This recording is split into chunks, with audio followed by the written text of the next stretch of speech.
venue, aussi nombreux, nombreuses. Merci à Microsoft de nous accueillir ici à son siège France pour cette 8e saison, 8e édition d'IVR. Vous êtes nombreux aujourd'hui, donc on a eu beaucoup d'inscriptions, on a essayé d'accueillir tout le monde, mais voilà, on a peut-être dû faire quelque chose à un moment donné. On aura d'autres événements d'ici 3 mois, 4 mois. On va vers vous sur le site web pour vous informer, ou par la newsletter. Avant de commencer, je voulais.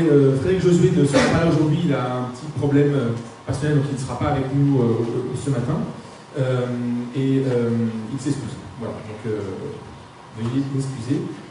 Juste en introduction, quelques petits mots sur le marché. Donc, le début d'année a été un petit peu tendu. Il y a eu un petit peu de backlog sur la réalité virtuelle. Mais en même temps, on a vu aussi que les investissements, notamment aux États-Unis, continuaient sur la même lignée que 2016. Donc, rien de dramatique. Et puis, en même temps, on a de nouveaux sujets, ce qui nous rassemble aujourd'hui, donc la réalité augmentée et la mixed reality, qui sont aussi des nouveaux sujets qui sont complètement liés à la réalité virtuelle et qui doivent maintenant être pris en compte comme un ensemble autour de l'immersion. Donc 2018, ça va être une année assez chargée, on pense, et on va en discuter ce matin. Donc Microsoft viendra nous présenter ses projets, son activité sur ce sujet-là. Il y a d'autres prises de parole aussi, donc on va pouvoir aborder le sujet assez largement. Et on a aujourd'hui plusieurs typologies de personnes présentes dans la salle. Bien sûr, les adhérents donc, du monde de la création, de la production virtuelle, des startups, mais il y a aussi donc, le ministère de l'économie, nous avons des blogueurs, des industriels. Donc je tiens à les remercier d'être parmi nous ce matin. Juste petit rappel, donc on s'est lancé il y a 1 an et demi maintenant. On a monté quelque chose comme 8 événements, c'est ça, ouais. C'est le 9e, quelque chose comme 1000 participants, donc on est très fiers de pouvoir fédérer tous ces acteurs français qui, je le rappelle, donc, sont là pour essayer de travailler ensemble, de se connaître et de développer cette économie de l'immersion ensemble en France et faire en sorte que la France soit un pays majeur dans ce nouvel écosystème. Donc on est vraiment ravis de tout ça. Je vais passer la main à Antoine. Je crois que c'est moi qui parle des adhérents. Bonjour tout le monde, merci d'être venu. Donc, alors l'idée, je ne sais pas si vous vous souvenez, au tout début des premiers think tanks, c'était moi le relou qui parlait des adhérents qui doivent adhérer, parce que c'est quand même grâce à vous et pour vous qu'on fait tout ça, mais on a besoin de vous. Donc l'idée, c'est qu'on va refaire pas mal de choses, des nouvelles choses, forcément parce qu'il faut un petit peu continuer à tester, à voir si le marché est intéressé. Donc déjà, nous, l'idée, c'est d'avoir assez d'adhérents pour que bientôt, même si ces événements restent ouverts à tous et gratuits, on espère que bientôt, il y aura tellement d'adhérents qu'il n'y aura plus que 20 places pour les non-adhérents au fond, et que ce sera que des places réservées aux adhérents. Donc pour l'instant, on n'est pas encore là, mais on espère que ça va continuer à s'inscrire. Aussi, nous, ce qu'on va faire cette année, c'est que je pense qu'on aime bien se retrouver une fois de temps en temps entre nous, mais en même temps, c'est quelque chose de très formel. On a peu de temps pendant les pauses petit-déj pour parler entre nous. Je sais que beaucoup de gens aimeraient plus de temps, donc ce qu'on va faire, c'est qu'on va faire des événements un peu plus informels. On pourra se retrouver entre nous, boire un coup, échanger, sans grande keynote, mais plus pour faire connaissance, pour retrouver des gens avec qui collaborer. Donc voilà, on a pas mal de choses pour faire comme ça. On a aussi commencé cette fois des travaux pour publier des documents. On vous transmettra en particulier aux adhérents qui sont pour les membres. Donc voilà, plein de choses qu'on fait cette année. Donc l'idée de dire tout ça, c'est pour vous pousser à venir. Je vous rappelle, c'est super pris. L'idée aussi, c'est de dire qu'on a besoin d'entreprises. Et un truc qu'on a remarqué, c'est un peu drôle, mais c'est que beaucoup de chefs d'entreprise adhèrent à titre perso. Donc je sais, c'est normal, ça fait gagner 300 €, c'est cool. Mais pas forcément, parce que pour 500, il y a 2 places, donc ça fait gagner que 100 € finalement. Je suis pas sûr que ça vaille le coup. Donc voilà, n'hésitez pas, messieurs les chefs d'entreprise, à adhérer avec votre entreprise. C'est plus fort pour nous, ça montre plus de poids quand on montre nos adhérents à des gens internationaux, parce que souvent ils connaissent plus le nom de vos entreprises que vos noms personnels. Malheureusement pour l'instant encore, donc voilà, n'hésitez pas à aller là-dessus. Et après, on fait une super promo parce que c'est la rentrée. Attention. Donc la vérité, c'est que ça nous arrange parce qu'on veut faire une quota annuelle et donc on veut que ce soit de janvier à janvier. Je ne vais pas vous mentir, c'est quand même la vraie raison. Et on se dit, autant vous en profiter. Donc tous ceux qui adhèrent maintenant, eh ben, c'est 3 mois offerts. Merci à tous et du coup, je vais passer la Rappelez juste qu'on est donc une association à but non lucratif et que, bien sûr, ça nous sert à faire vivre l'écosystème et l'association. Donc maintenant, ça va être un peu bizarre, je vais vous parler de soirée. C'est avec cet argent qu'on va faire des soirées. Nous, on a découvert la réalité virtuelle avec Antoine, justement dans un apéro, donc on s'est dit que c'était un bel hommage. En fait, on s'est rendu compte que l'univers, depuis 1 an et demi maintenant, c'est un super moyen d'apprendre des choses, de rencontrer, mais pas assez de rencontrer encore. Donc on s'est dit qu'effectivement, sur Antoine, on va faire des soirées l'univers. L'idée, c'est à la fois de se rencontrer, faire un peu de networking et tout, mais c'est aussi de s'inspirer des autres. L'idée, c'est d'inviter à chaque fois une personne qui va parler d'un projet, qui va faire un retour d'expérience sur son projet, et puis une personne qui n'a rien à voir avec la VR, pour nous ouvrir un peu sur d'autres choses, et puis pour voir un peu comment la réalité virtuelle et la réalité augmentée sont captées par les autres, en fait. Donc voilà, l'idée, c'est de faire rencontrer des communautés qui ne vont pas forcément se rencontrer. Voilà, ça va arriver cette année, on vous annoncera très bientôt. Et j'aimerais vous introduire une nouvelle personne. Il y en a certains parmi vous qui le connaissent déjà, qui est Fabien, qui va être le directeur du développement de l'univers et qui a une petite annonce à vous faire.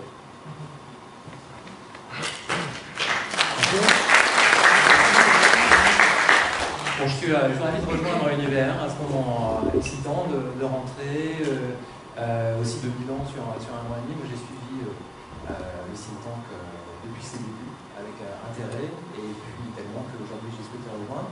Je vais m'occuper du développement, c'est-à-dire développer des services pour les adhérents et puis s'assurer aussi qu'il y a de l'exécution, que derrière nos grandes idées, on soit capable de mettre en place des programmes comme les soirées de la création virtuelle, comme les livres blancs sur le marché qui seront mis à jour de manière trimestrielle. J'ai une grosse expérience en business développement, donc je connais ce genre de choses. Et c'est des choses que je vais mettre en place sur le trimestre. Mais avant toute chose, on voulait marquer cette rentrée, on a eu cette idée avec le think tank de se renouveler un petit peu, et donc on a juste une petite annonce à vous faire. On n'est pas Steve Jobs, on fait quand même des jolies présentations. Univers disparaît et renaît immédiatement en décembre, parce que désormais nous appelons une XR. Voilà, le think tank de toutes les réalités virtuelles. C'est-à-dire qu'aujourd'hui, nous allons traiter non seulement la réalité virtuelle, mais aussi réalité augmentée, réalité mixte et n'importe quel type de réalité que les constructeurs ou les individuels vont inventer dans les prochains futurs. Tout ce qui nous intéresse, ce sont les réalités virtuelles au sens large. Voilà, donc c'est une annonce, le site va changer, tous nos identifiants vont changer également, et on souhaite aussi populariser cet acronyme XR qui nous paraît très pertinent, qui permet de tout englober, parce qu'il s'agit quand même de choses qui sont très connexes. Vous verrez dans la présentation de Microsoft plus tard, il y a énormément de ponts entre VR et AR, donc c'est intéressant plutôt que de faire des silos, de tout rassembler sous un terme de XR. Voilà, bonne présentation. Je vais passer la main à Olivier qui nous a énormément aidé aujourd'hui. Plus que ça, en fait, cette matinée, donc, elle est co-organisée avec Olivier et son équipe, donc pour Virtuality. Rappelez qu'Olivier donc, est membre du think tank depuis le début, qui gère le stream marché, d'où aussi cet événement. Donc on vous laisse la parole. Merci Olivier. Merci les amis.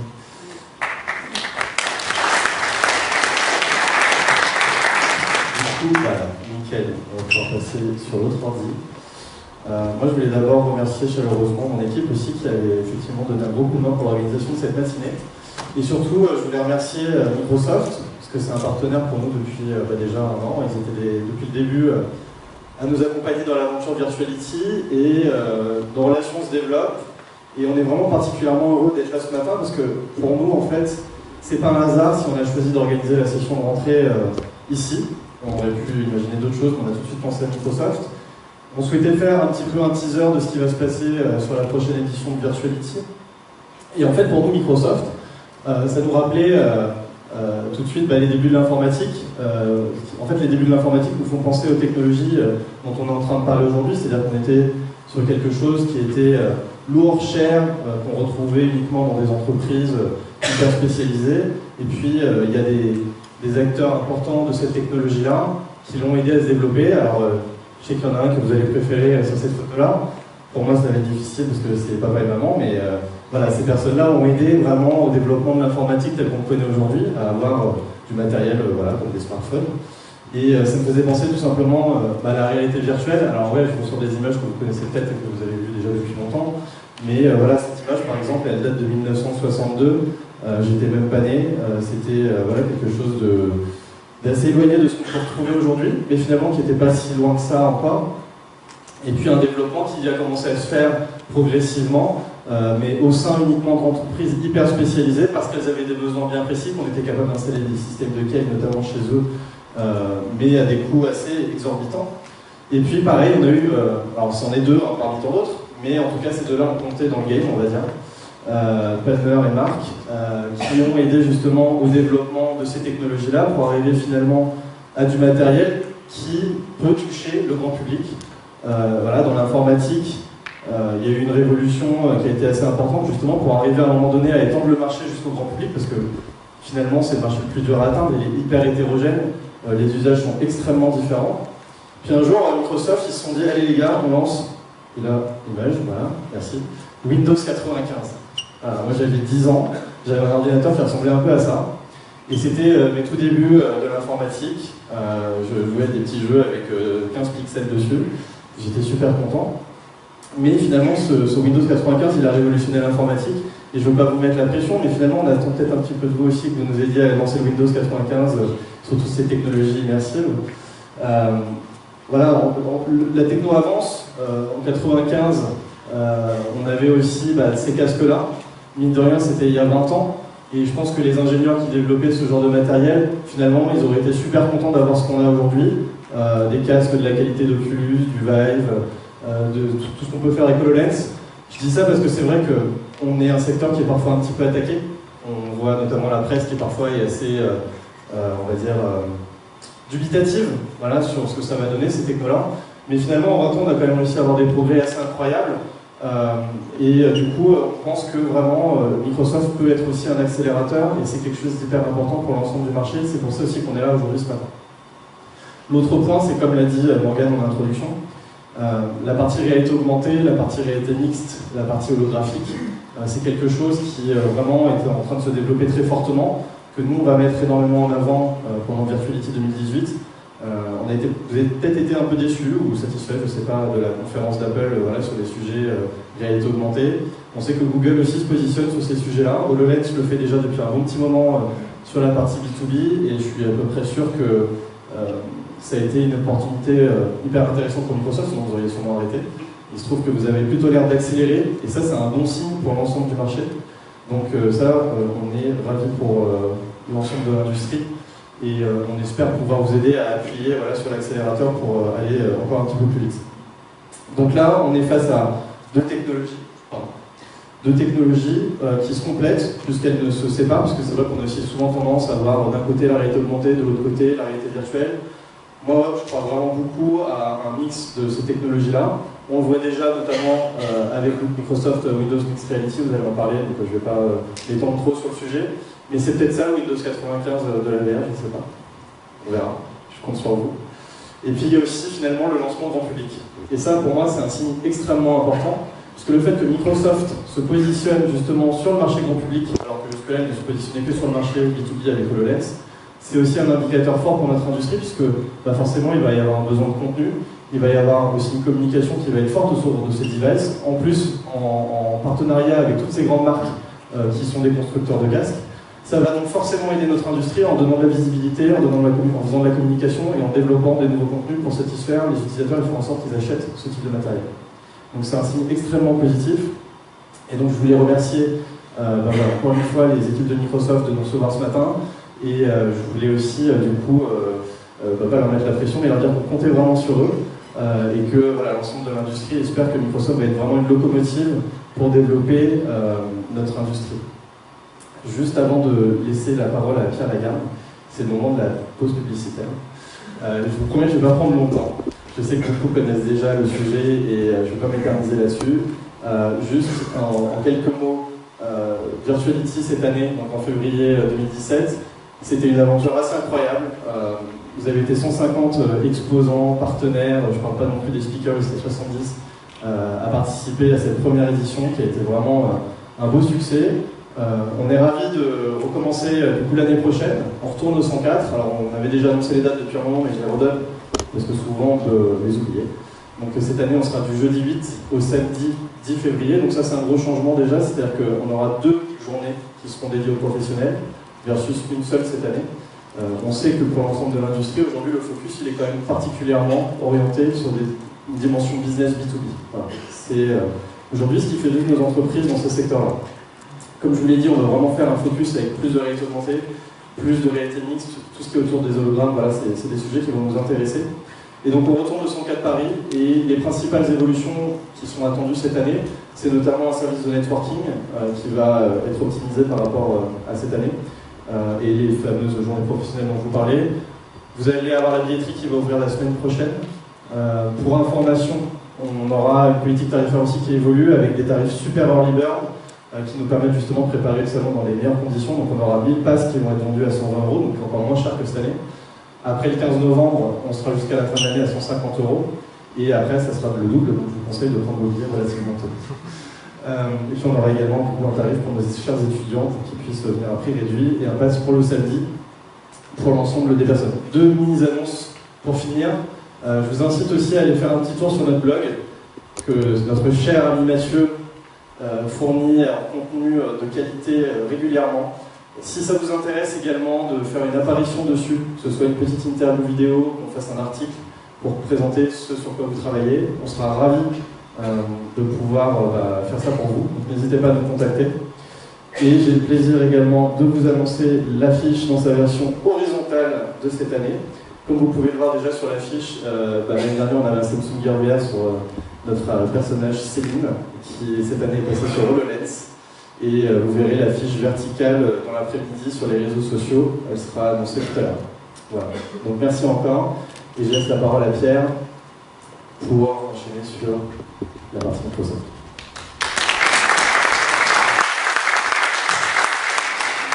Merci beaucoup. Alors je vais répondre à ta question tout de suite. Oui, on accélère, et j'espère que cette journée vous prouvera, évidemment à toi et puis à tout le monde. Et quelque part, si vous êtes là aujourd'hui, c'est que évidemment vous avez un intérêt particulier, vous êtes porteur de projet sur évidemment cet environnement AR, VR, ou peut-être déjà Mixed Reality, on va y revenir évidemment dans cette journée, et on va vous expliquer tout ça évidemment dans le détail. T'as fait un peu d'historique, alors du coup je vais en faire un petit peu, et je vais essayer de le focaliser justement sur ce concept-là de Mixed Reality et de AR, VR. Alors si on revient un peu en arrière, je ne vais pas revenir en arrière aussi long que toi, je vais juste revenir en arrière de 2 ans. 2 ans, on sort Windows 10 avec des ambitions assez fortes sur plusieurs sujets. Et je vais essayer de faire un axe sur un seul sujet, celui qui nous intéresse aujourd'hui. On a fait des mises à jour et on a annoncé des choses pendant ces 2 ans.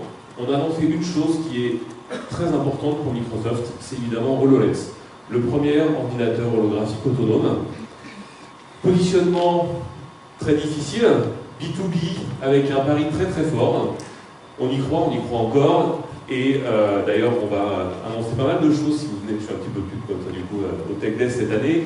C'est dans 3 semaines avec des partenaires qui ont fait un pari de changement de leur écosystème, transformation digitale, avec un axe fort autour de HoloLens. Et on aura 2 acteurs sur scène qui vont présenter leur ambition autour de HoloLens. Un peu de teasing comme ça vous viendrez les voir. Suite à ça, on fait des mises à jour régulières de Windows 10, avec toujours, si je prends cet axe-là sur la mixed réalité, avec Windows Creator Update, qu'est-ce qu'il amène? Elle amène la 3D. Cette mise à jour va amener quelque chose qu'on veut régulièrement faire autour de Windows, démocratiser certaines choses, et là on a voulu démocratiser la 3D. On a sorti Pen 3D, on a sorti aussi la 3D dans un certain nombre d'applications Microsoft. Alors, si vous avez les dernières versions de PowerPoint, vous avez vu qu'on peut intégrer maintenant ces éléments 3D, et ça c'est quelque chose qu'on va mettre à jour régulièrement, et ça c'est arrivé avec la version Windows Creator Update. Et là, très prochainement, alors peut-être pour ceux qui sont déjà avec les dernières bêta, on va annoncer donc une nouvelle plateforme, la fameuse plateforme de Mixed Reality. Ça, vous la verrez dans une session complète là-dessus, je ne vais pas revenir forcément dans le détail tout de suite, mais ce qui va être aussi important, et cette plateforme en fait va amener plusieurs choses. La première chose, c'est qu'on va faire ce pont entre justement l'AR et VR. Alors tout à l'heure, il y avait une super photo avec les 2 environnements qui étaient l'un en face de l'autre, et finalement, il y a plein de choses qui sont similaires dans ces 2 environnements. Il y a des choses très technologiques, physiques, se repérer dans cet environnement physique pour l'associer à l'environnement virtuel. C'est des choses qu'on a amenées avec HoloLens et finalement qu'on va en partie récupérés dans les casques de réalité virtuelle, que vous verrez tout à l'heure, vous allez même pouvoir tester après cette conférence. Donc on va réussir à faire ce pont sur cette partie technique, et évidemment aussi dans la partie applicative, puisque les applications qui vont tourner dans un environnement vont pouvoir tourner sur l'autre avec quelques petits bémols pour certaines applications, mais c'est des choses qui vont être compatibles, et même quand on va parler de développement, il y a des choses qui vont être extrêmement similaires, puisqu'encore une fois, ces deux environnements d'AR et VR sont très libres. Ce qui va être aussi important, on va essayer de ne pas le faire tout seul, et c'est aussi ça qu'on va annoncer très prochainement, c'est évidemment ces casques qui sont créés par des partenaires constructeurs qui sont ici aujourd'hui, qui vont présenter leurs casques, vous allez encore une fois pouvoir tester, mais aussi se raccrocher à un écosystème qui est existant, qui existait évidemment avant qu'on sorte ces casques. Les annonces qu'on a fait autour de Steam, on va aussi y revenir dans la journée, mais c'est des choses qui sont extrêmement importantes pour Microsoft, évidemment, fait de ne pas faire les choses dans notre coin. Il y a un écosystème qui existe, et évidemment, on veut s'y raccrocher. Donc vous l'avez compris, c'est une plateforme qui a pour ambition d'être aussi bien positionnée sur l'environnement entreprise, plutôt côté HoloLens, mais aussi côté grand public. Et c'est ça qu'on va vouloir mettre en avant, c'est ça qu'on veut construire ensemble avec vous, pour que, quelque part, cette démocratisation, elle puisse être accessible évidemment au plus grand nombre. Et quelque part, c'est une des ambitions qu'on veut, c'est que demain, avec la dernière version de Windows 10, vous achetez un casque, vous le branchez en USB, en HDMI, vous le mettez sur votre tête et ça marche instantanément. Et c'est ça qu'on veut démocratiser, c'est ça qu'on veut construire ensemble, et c'est ça qui va vous permettre demain, évidemment, de faire du business, aussi bien dans le business d'entreprise, évidemment aussi dans le business grand public. Je vous souhaite une très bonne journée, j'espère qu'on va pouvoir vous démontrer l'accélération qu'on met évidemment dans cet univers avec vous, et encore une fois, passer une très bonne journée en notre compagnie et dans nos locaux.